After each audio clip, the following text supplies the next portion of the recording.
Alright, so I've been working on the add-on I teased in my last tweet. I've decided to name it Telesium Tech, and I've got some things to show. So first of all, you can ignore these two's incompleteness. I'm still working on these two.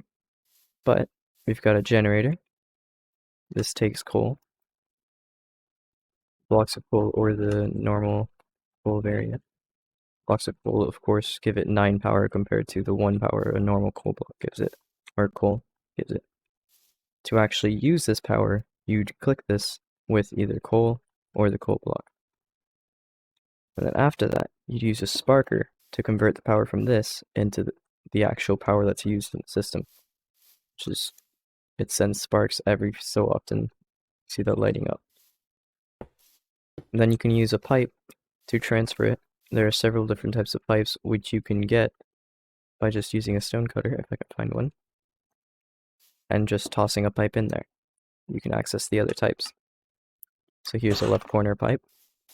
You can build that way. And then if I wanted to use this again,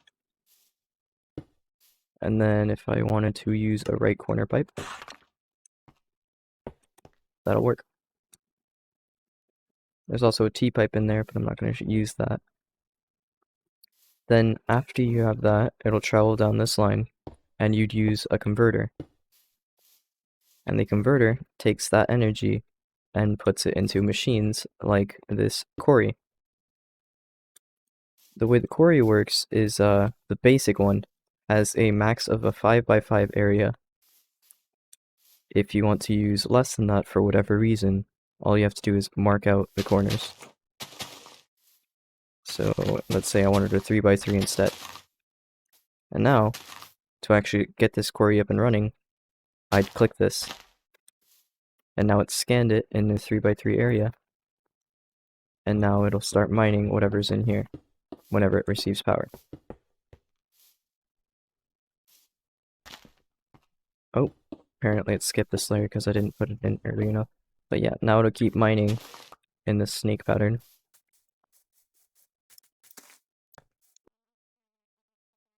But it'll just snake around, and once it reaches the end, it should start mining on the second layer. Yep, there you go. And then, just in case you were wondering, I get some bedrock in here, and I toss it in here. It should just skip over the bedrock and ignore it like it doesn't exist. See? That's the way the quarry works. And if you want to reset up the boundaries for whatever reason, all you have to do is break it, and then place it again, and click it, and it'll reconfigure itself. There's one more machine I have to use, or I've created. Give at s telesium.t pipe.t. Oh, pipe.t. And then let me just use it here. Boop. So if I get another converter,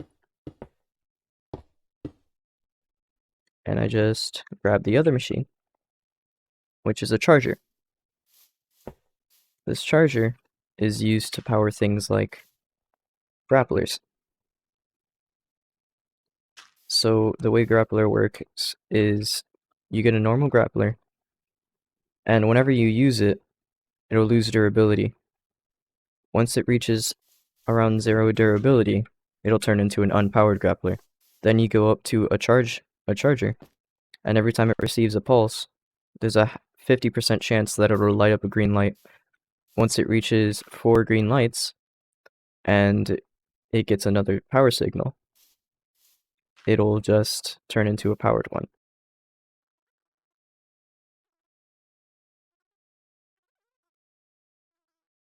Oh, just so you know, this doesn't actually, like, start mining the blocks above here.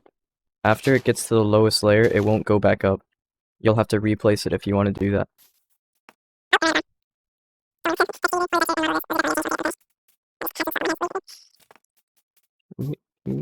And now the next time it'll receive power, it'll definitely turn into the powered variant, and boop. Now if I grab it, it'll pop out, and now I have a powered variant. that should be all that I've created. Give it S MBTT, and you can see everything over. Batteries are something you don't really need to work on. This is an ore, Telesium ore, and then what it drops. So yeah, seems like I covered everything that I've done so far.